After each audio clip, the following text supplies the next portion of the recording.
जैसा कि पिछले वीडियो में हमने आपको बताया था कि समास प्रकरण समाप्त करने के बाद मैं आपको समास से संबंधित कुछ सवाल हल कराऊंगी। ठीक है, जो इम्पोर्टेंट है और यह कहीं वेरी वेरी मोस्ट इम्पॉर्टेंट जो आपके एग्जाम में आ सकते हैं, वे सारे क्वेश्चन समास पर आधारित हम आपको सॉल्व कराएंगे। आप इसे ध्यान से देखिए, समझिए। ठीक है, और हो सकता है इस जो मैं पढ़ाऊंगी, जो मैं उदाहरण दूंगी, हो सकता है उसी उदाहरण से ही कुछ क्वेश्चन आपके फंस जाए। ठीक है, तो इसलिए समास को सुनिए, समझिए, पढ़िए और उससे भी ज़्यादा ध्यान जो मैं आपको सॉल्व कराने जा रही हूँ क्वेश्चन आज से, ठीक है, उस पर आप विशेष ध्यान दीजिए। क्योंकि हो सकता है इससे भी, हमारी उम्मीद है कि इसी उदाहरण से ही जो हम आपको पेपर सॉल्व करा रहे हैं, इसी से आपके कुछ क्वेश्चन आपके समास पर आधारित फंस सकते हैं। तो देखिए, अब सबसे पहला प्रश्न क्या है हमारा? ठीक है, समास का अर्थ है। ठीक, समास का अर्थ क्या है? पहला ऑप्शन क्या है? समझना, समझाना, समस्त पद और संक्षेपीकरण।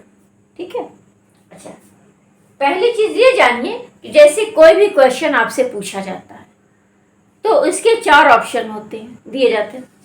अब उन 4 ऑप्शनों में से सबसे पहले आप ये देखा करिए कि इसमें से क्या नहीं हो सकता है। ठीक है, मान लीजिए जो क्वेश्चन आपको 100% पता है, आपने देखा तुरंत आपको उसका आंसर, उसमें कोई डाउट नहीं है, वहां तो आपने फट से टिक कर दिया कि हाँ इसका 100% हमको सही उत्तर पता है। और जहां भी आपको थोड़ा कंफ्यूजन है, सस्पेंस है, तो तब आप क्या किया करिए कि जो है ये देखा करिए कि चारों ऑप्शन से कौन से नहीं वाले। तो देखिए पहले ऑप्शन में कौन, ये तो हो ही नहीं सकता, फिर ये वाला भी नहीं हो सकता, ये भी नहीं सकता, इसका मतलब अंत में यही वाला होगा। ऐसे आप टिक करें। ठीक है, ये आपको टेक्निक बता रहे हैं। जो पता है 100% उसकी तो कोई बात नहीं, वह आपको नो डाउट है, लेकिन जहां आपको सस्पेंस है तो वहां पर पहले नहीं वाला देखा करिए कि ये तो हो ही नहीं सकता, ये भी नहीं हो सकता, ये भी नहीं हो सकता, इसलिए अंत में यही एक बचा और यही उत्तर होगा इसका। ठीक है, तो समास का अर्थ क्या है? समझना, ये इसका कोई मतलब ही नहीं। समझाना, इसका भी कोई मतलब नहीं। अब बचा समस्त पद, तीसरा समस्त पद। ठीक है, तो देखिए समस्त पद और संक्षिप्तीकरण, इन्हीं दो में आपको लग रहा है कि इन्हीं दोनों में से कोई एक उत्तर होगा सही। तो समस्त पद हमने आपको बताया था कि समास में जो समस्त पद, उसके 2 अंग होते हैं, एक समस्त पद या समासिक अंग, दूसरा समास विग्रह। ठीक, तो ये भी नहीं हो सकता।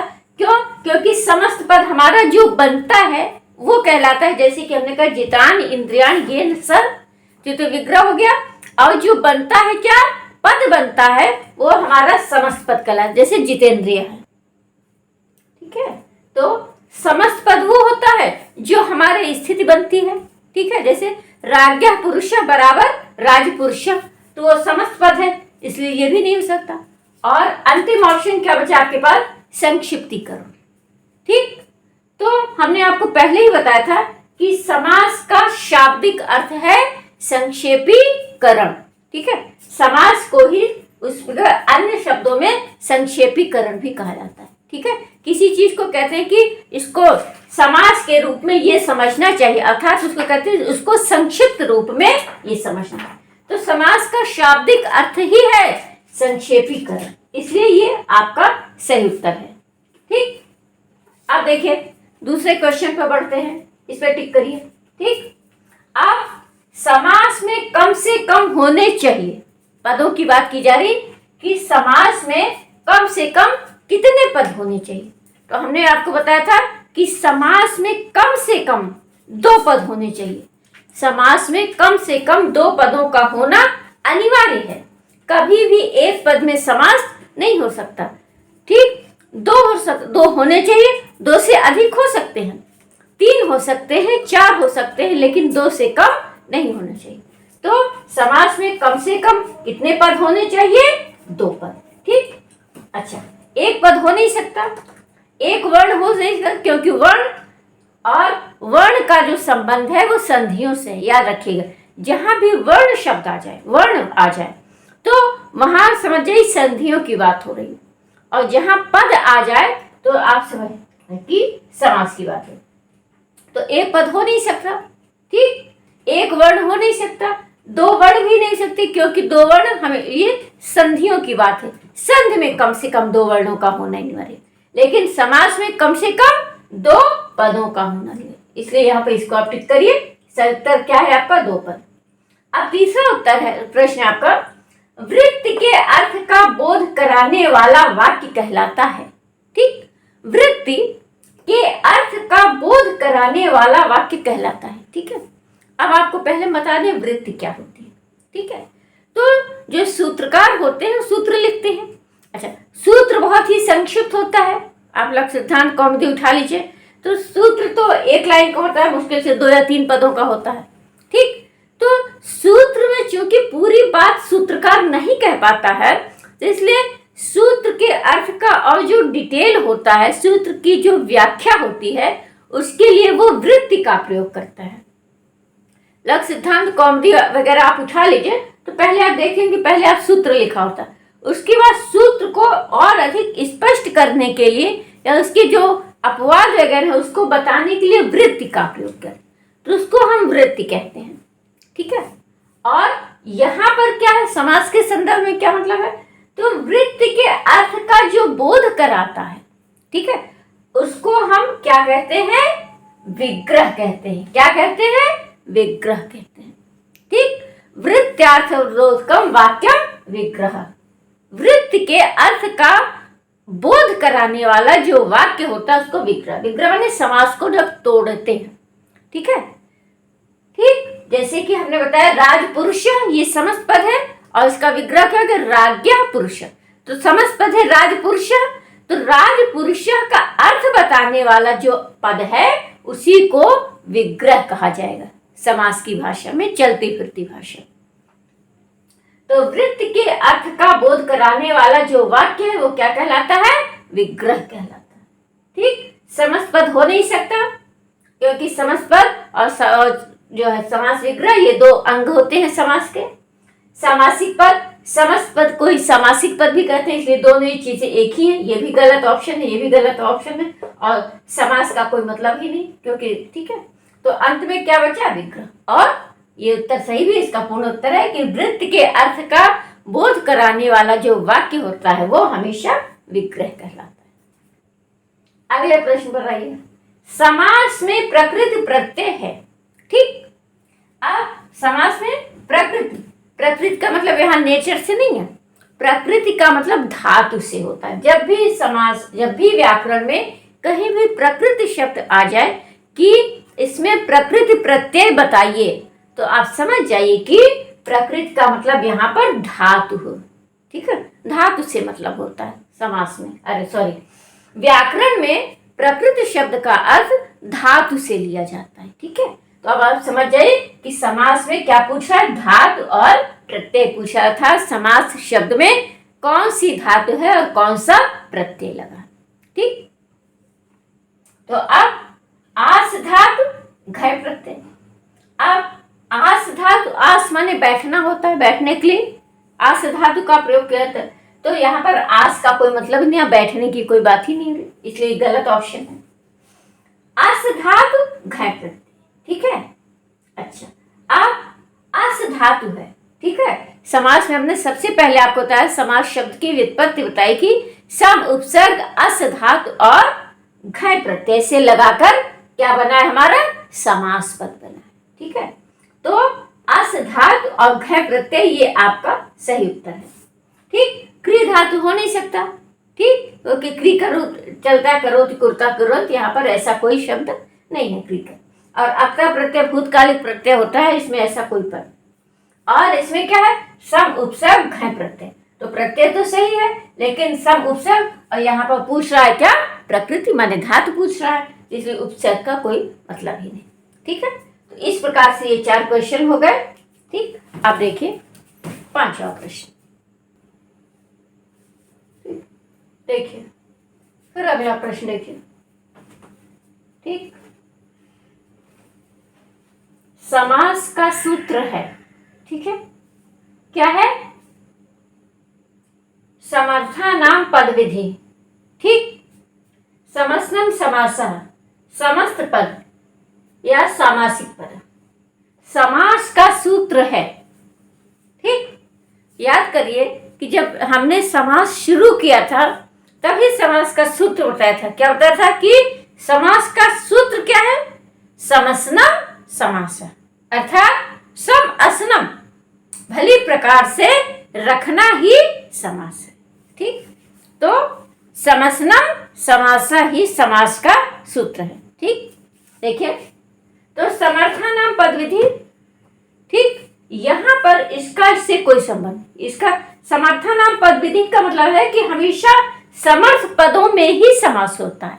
वो कंडीशन बता रहे हैं कि ठीक है कि समास जो होता है हमेशा समर्थ पदों में ही होता है। अर्थात समर्थ पद का मतलब जिस पद का कोई अर्थ निकल रहा हो। जिस पद का कोई अर्थ नहीं निकल रहा होगा वहां पर समास नहीं होगा। तो समर्थानाम पद विधि का मतलब है कि समास हमेशा समर्थ पदों में ही होता है। तो ये बात समास के संदर्भ में आप अलग से जानकारी के तौर पे जान ली कि समर्थानाम पद विधि, इसका संबंध समास से है। ठीक है, ठीक है, तो इसका मतलब क्या है कि समास हमेशा समर्थ पदों में ही होता है। ठीक, वो अलग। ठीक, लेकिन यहाँ पर समास के सूत्र से इसका कोई मतलब नहीं है। ठीक है, आप ये गलत है, इस संदर्भ में गलत है, बाकी इसका मतलब हमने आपको बता दिया क्या मतलब है। दूसरा है समसनम समासः, मैंने आपको सबसे पहले बताया था। समास शब्द का अर्थ बताया था संक्षेपीकरण, और उसके बाद दूसरे नंबर पर आपको बताया था समसनम समासः, अर्थात सिमटना ही समास है। दो या दो से अधिक पदों का सिमट जाना ही समास है। तो समसनम समासः ये आपका सही उत्तर है। ठीक, ये है आपका सही उत्तर। समस्त पद से कोई मतलब समस्त पद जो होता है बनता है, ऐसे राजपुरुष, ठीक है, ये सब समस्त पद है। और सामासिक पद भी एक ही चीज है, चाहे उसको आप समस्त पद कहिए या सामासिक पद कहिए, एक ही बात है। ठीक है, ठीक, तो इस प्रकार से इसका मतलब ये वाला आपका सही उत्तर। दूसरा है प्रतिदिनम में समास है। प्रतिदिनम, तो याद करिए हमने आपको जब अव्ययी भाव समास पढ़ाना शुरू किया था तो हमने बताया कि अव्ययी भाव समास का जो पद बनता है, ठीक है, वो हमेशा नपुंसकलिंग प्रथमा विभक्ति एक वचन में बनता है। ठीक, अव्ययी भाव का मतलब था, हमने आपको बताया था कि जो पद पहले अव्यय नहीं था उसका अव्यय हो जाना, तो ये नपुंसकलिंग में बनता है। तो इसका फंडा जान लीजिए कि नपुंसकलिंग में हमेशा अम की साउंड आती है। जैसे फलम है, वृक्षम है, अम की साउंड दे रहा है। ठीक है, तो शब्द पहले चाहे जिस लिंग में, चाहे पुल्लिंग रहा हो चाहे स्त्रीलिंग रहा हो, लेकिन यदि अव्ययी भाव में आ जाएगा तो नपुंसकलिंग बन जाएगा। नपुंसकलिंग की पहचान हमेशा अम से होती है, अम की साउंड देता है उसमें। तो आप देखिए अम की साउंड दे रहा है, प्रतिदिनम अम की साउंड दे रहा है। ठीक, अच्छा, ठीक, तो अब इससे आप समझ जाइए कि इसमें हमने बताया था कि नपुंसकलिंग प्रथमा विभक्ति एक वचन में बनता है इसका, और उसकी पहचान अम की साउंड होती है। ठीक है, तो यहाँ पे अम की साउंड आ रही है, पहली चीज। अच्छा, दूसरी चीज क्या था कि हमने बताया था पूर्व पद हमेशा क्या होता है, अव्यय होता है। और ठीक है, तो यहाँ पर देखिए ये अव्यय है, प्रति अव्यय शब्द है, पद है। ठीक है, और तो अब इसमें समास पूछा तो आप देखिए कि सारी कंडीशन सब वो अव्ययी भाव समास वाली फॉलो कर रहा है। जो जो अव्ययी भाव समास की शर्तें थी, विशेषताएं थी, सब इसमें शामिल हो रही है। ठीक, तो कर्मधारय हो नहीं सकता, कर्मधारय में विशेषता बताई जाती कि कर्मधारय हो नहीं सकता। बहुव्रीहि हो नहीं सकता, बहुव्रीहि में कोई अन्य पद प्रधान होता है। ठीक, किसी व्यक्ति विशेष की ओर इशारा किया जाता है, यहाँ तो ऐसी कोई बात है नहीं प्रतिदिन। अब तत्पुरुष पर आ जाए, तत्पुरुष में हमेशा उत्तर पद प्रधान होता है। ठीक है ना, तो कर्मधारय है, द्विगु है, ये सब उसके उदाहरण है ना। ये कर्मधारय का है आ रहा है ना, ये द्विगु का आ रहा है। बचा क्या, अव्ययी भाव। तो इसलिए क्योंकि ये नहीं हो सकता, ये नहीं सकता, इसलिए ये नहीं सकता, इसलिए अव्ययी भाव समास बचा, इसलिए इसका ये उदाहरण है। और नहीं से आप देख रहे हैं तो इस पर हाँ पर आ जाइए। और दूसरी चीज आप याद करिए कि अव्ययी भाव समास की जो जो विशेषताएं हमने बताई थी, सारी विशेषताएं इसमें फॉलो हो रही। प्रतिदिनम, ठीक है। और तो इस प्रकार से प्रतिदिनम में कौन सा समास है? अव्ययी भाव समास, ठीक। और दूसरी चीज, यदि कोई भी ऐसा उदाहरण आ जाए जिसे पहले प्रति लगा हो, तो हमेशा क्या किया करिए कि जो बाद वाला पद है, ठीक, जैसे यहाँ पे बाद वाला पद दिनम है, ठीक है, इसका यदि विग्रह करने को कहा जाए तो दिनम दिनम प्रति कर दिया कर, बाद वाले पद को 2 बार करके उसके बाद पूर्व वाला पद उठा के अंत में, तो उसका विग्रह निकल, जैसे प्रत्यक्षम कह दे तो अक्षम अक्षम प्रति, ठीक। तो ये विग्रह की आपको टेक्निक बता रहे हैं। और यदि समास जैसे प्रतिदिनम अव्ययी भाव समास, प्रत्यक्षम प्रतिधन अक्षम बराबर प्रत्यक्षम में संधि पूछा जाएगा तो ऋण संधि होगी, और समास पूछा जाए प्रत्यक्षम में तो कौन सा समास होगा? अव्ययी भाव समास होगा, ठीक है ना, ठीक है। तो प्रत्यक्षम है, प्रतिदिनम है, ठीक है, इस सब में अव्ययी भाव समास है, ठीक। या प्रत्येकम है, एकम एकम प्रति, तो ये सब में अव्ययी भाव समास है। कोई भी उदाहरण पूछे, प्रत्यक्षम पूछ ले, प्रतिदिनम पूछ ले, प्रत्येकम पूछ ले, ठीक, तो सब में अव्ययी भाव समास है। यथाशक्ति, ठीक, इसमें कौन सा समास है? केवल समास हो नहीं सकता, ठीक है। केवल समास विशेष संज्ञा व्यंजन मुक्ता केवल समास आपने पढ़ा भी नहीं, हमने पढ़ाया भी नहीं, आपके सिलेबस में भी नहीं, केवल समास हो नहीं सकता, ठीक। अब अव्ययी भाव समास पे रुक जाइए, ठीक है। यथाशक्ति, इसमें यह क्या पूर्व पद क्या है?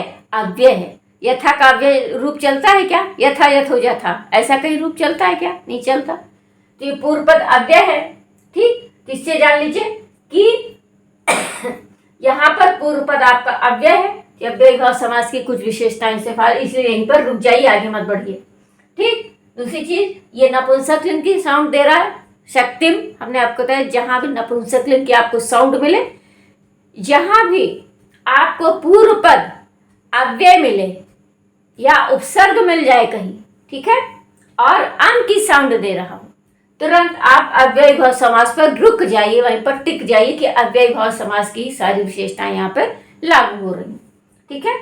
तो ठीक है, ये हो गया आपका अव्ययी भाव समास, ठीक। बहुब्रीहि हो नहीं सकता, इसमें किसी व्यक्ति विशेष की ओर इशारा किया जाता है। द्वंद्व हो नहीं सकता, दोनों पद संख्यावाची हो तब द्वंद्व समास होता है, इसलिए आपका ये बचा। सही उत्तर आपका क्या है?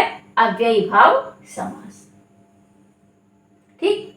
अब देखिए आजीवनम, आजीवनम में समास है, कौन सा समास है? देखिए आ उपसर्ग है, यहां पर भी है, ठीक, आ उपसर्ग है, अन की साउंड दे रहा है, तो ये आजीवनम में अव्ययी भाव समास है, और किस अर्थ में है? पर्यंत के अर्थ में है, ठीक है।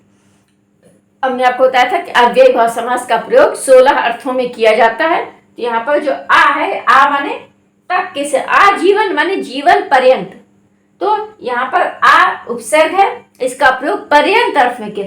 यहाँ पर आजीवनम का जो समास है, इसका प्रयोग यहाँ पर पर्यंत अर्थ में किया जाए। आजीवन माने जीवन पर्यंत, जीवन भर, ठीक। तो ये अव्ययी भाव समास है, ठीक है। द्विग हो नहीं सकता, दोनों पद जो है द्विग में क्या होता है? संख्यावाची होते हैं, पूर्व पद संख्यावाची होता है, तत्पुरुष हो नहीं सकता, ठीक, और बहुब्रीहि भी नहीं हो सकता। अगले पर आई, अव्ययी भाव समास में प्रधान होता है, ठीक है। इसे पदों की बात की जा रही कि अव्ययी भाव समास में कौन सा पद प्रधान होता है? पूर्व पद की, उत्तर पद की, कोई अन्य पद, ठीक है। तो अव्ययी भाव समास में कौन सा पद प्रधान होता है? हमने पहले, इसका सूत्र क्या है? प्रायेण पूर्व पद प्रधानो अव्ययी भाव, जिस समास में प्राय पूर्व पद की प्रधानता होती वो अव्ययी भाव समास होता है। तो उत्तर पद ही है नहीं, ये तत्पुरुष की पहचान सूत्र है, ये तत्पुरुष में उत्तर पद प्रधान होता है, अन्य पद याद रखिए बहुब्रीहि में होता है, पूर्व पद ही अव्ययी भाव समास में प्रधान होता है। तो इस पर टिक कर दीजिए, और चौथा इनमें से कोई नहीं, ये गलत उत्तर है इसमें से, ठीक है। तो ये हो गया आपका, ठीक, कुछ उदाहरण। अब देखिए 5 क्वेश्चन और देख लीजिए, ठीक है। अब अव्ययी भाव समास का उदाहरण नहीं है। ठीक है, अब नहीं वाला है, अव्ययी भाव समास का उदाहरण नहीं है। ठीक है, अब पहला ऑप्शन क्या है? पंचगंगम, द्वियमनम, सप्त सिंधु, राजपुरुष।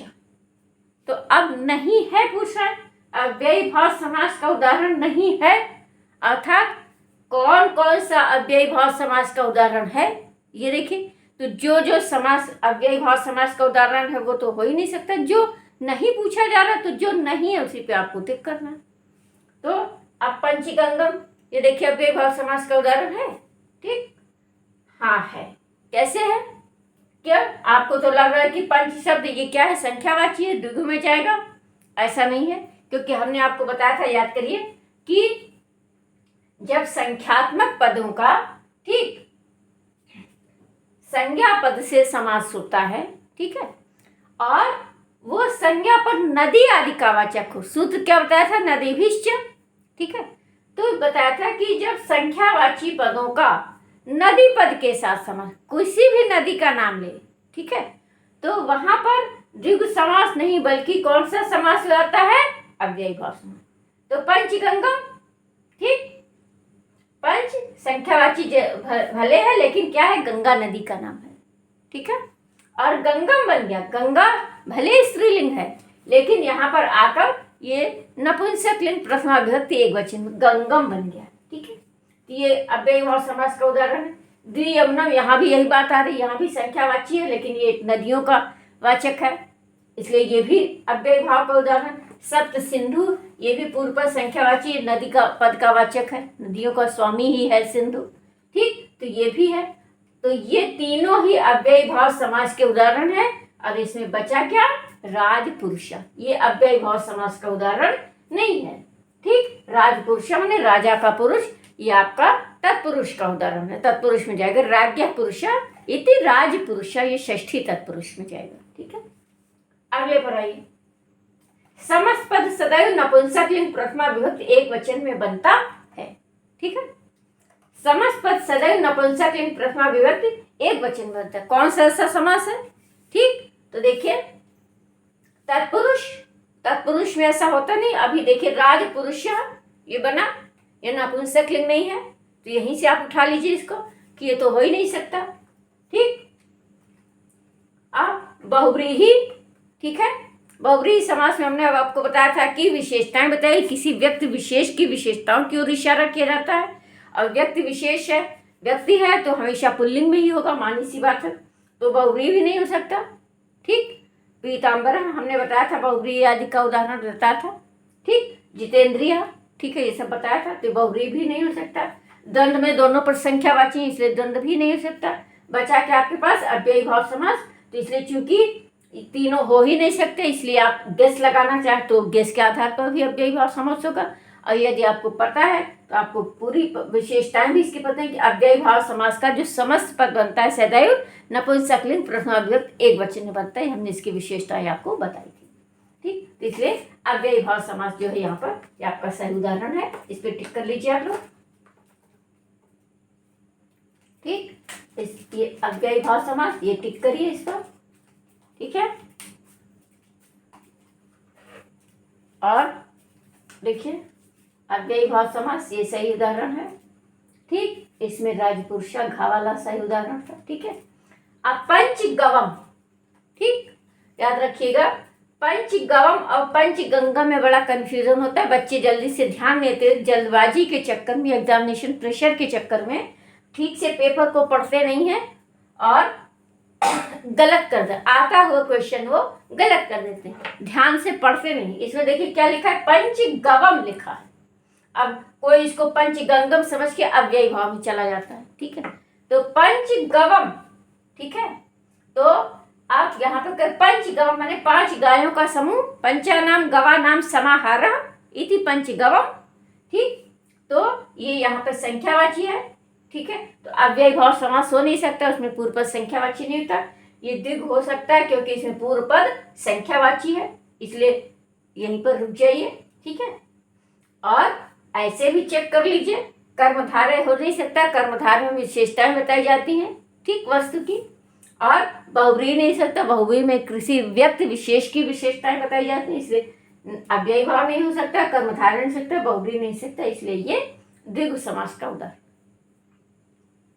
अव्यय को ही हम कह सकते हैं। ठीक, अव्यय हमने बताया था कि जो शब्द तीनों लिंग, तीनों विभक्ति, तीनों वचनों में सदैव एक जैसे होते हैं, बने रहते हैं, ठीक, जिनके ऊपर लिंग, विभक्ति और वचन का कोई प्रभाव नहीं पड़ता, उसे हम अव्यय कहते हैं। ठीक, तो जिसे हम अव्यय कहते हैं उसे ही हिंदी में अविकारी शब्द कहा जाता है। ठीक, अविकारी माने जिसमें कोई विकार ना हो, उसमें कोई परिवर्तन ही ना हो, ज्यों का त्यों बना रहे हमेशा हर स्थिति में, तो अव्यय को ही हम अविकारी शब्द भी कह सकते हैं, या जिसे आप हिंदी में अविकारी शब्द कहते हैं उसी को संस्कृत में अव्यय समझ लीजिए, चलती फिरती भाषा में।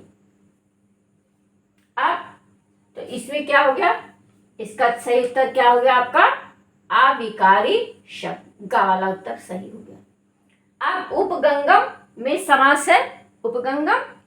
ठीक, अब देखिए उप यहाँ पर क्या है, उपसर्ग है, और उपसर्ग भी हमने आपको बताया था अव्यय का ही पहला भेद है, तो इसलिए यहाँ पे जाना है कि उपसर्ग है, उपसर्ग तो है ही है, अव्यय के भी अंतर्गत आ रहा है, और ये आम की साउंड दे रहा है। ठीक है, और संज्ञा पद है, पूर्व पद क्या है, इसमें क्या है, अव्यय है, और उत्तर पद संज्ञा है, और अम की साउंड भी दे रहा है। ठीक, सारी विशेषताएं अव्ययी भाव समास की ये फॉलो कर रहा है। ठीक, तो इसलिए इसमें अव्ययी भाव समास है। विशेषताओं के तौर पे जाना चाहे तो ऐसे भी, अगर आपको पता है तो ये टिक कर दीजिए, और नहीं वाले से अगर आपको डाउट है तो नहीं वाला भी देख लीजिए। बहुव्रीहि हो नहीं सकता, बहुव्रीहि में किसी व्यक्ति विशेष की ओर इशारा किया जाता है, बार बार बताना है आपको। कर्मधारय में वस्तु की विशेषता बताई जाती है, इसलिए कर्मधारय भी नहीं हो सकता। द्विग में दोनों पर संख्यावाची, इसलिए द्विग भी नहीं सकता, बचा के आपके पास ऑप्शन अव्ययी भाव। ठीक है, तो इस प्रकार से हमने आपको 5 5 5, पहली बार 5, दूसरी बार 5, इस बार फिर 5, 15 क्वेश्चन आपको सॉल्व करा दिए, और ये 15 क्वेश्चन समास से संबंधित थे, और समास में भी सिर्फ अव्ययी भाव समास से संबंधित थे। अव्ययी भाव समास से काफी उदाहरण अव्ययी भाव समास के थे। ठीक है, और 2 3 4 जो है वो हमने समास पर आधारित, कौन सा पद प्रधान होता है, पूर्व पद क्या होता है, समास पद क्या होता है, सामासिक पद क्या होता है, विग्रह किसे कहते हैं, इन सब के माध्यम से, पेपर के माध्यम से हमने और आपको बहुत सारी चीजें आपको बता दी जो कि आपके काम आएंगी। तो आप वीडियो को देखते रहिए, बने रहिए हमारे वीडियो से, जुड़े रहिए हमारे वीडियो से, और इसको हमारे वीडियो को लाइक करिए। ठीक है, और इसके बाद इसको शेयर करिए दोस्तों को, जो लोग एग्ज़ाम की तैयारी कर रहे हैं उनको शेयर भी करिए इस पे। और इसके बाद कल हम आपको इसी समासों पर आधारित कुछ अन्य समासों के भी उदाहरण आपको देके उसको हम आपको यहाँ पे सॉल्व करा देंगे। ठीक है, और तो इस प्रकार से जो लोग पहली बार मेरा चैनल देख रहे हो वो लोग इसको, हमारे चैनल को सब्सक्राइब करें, हमारे चैनल से जुड़े रहें। ठीक है, और जो कुछ आपको कमेंट बॉक्स में समझ में आता है कमेंट बॉक्स में लिखें, और डिस्क्रिप्शन बॉक्स में आप जाएं, उसके बाद सारे वीडियोस हमारे पड़े हुए हैं, उसको आप देखिए, जो कुछ आपको नहीं समझ में आ रहा है उसको आप समझिए।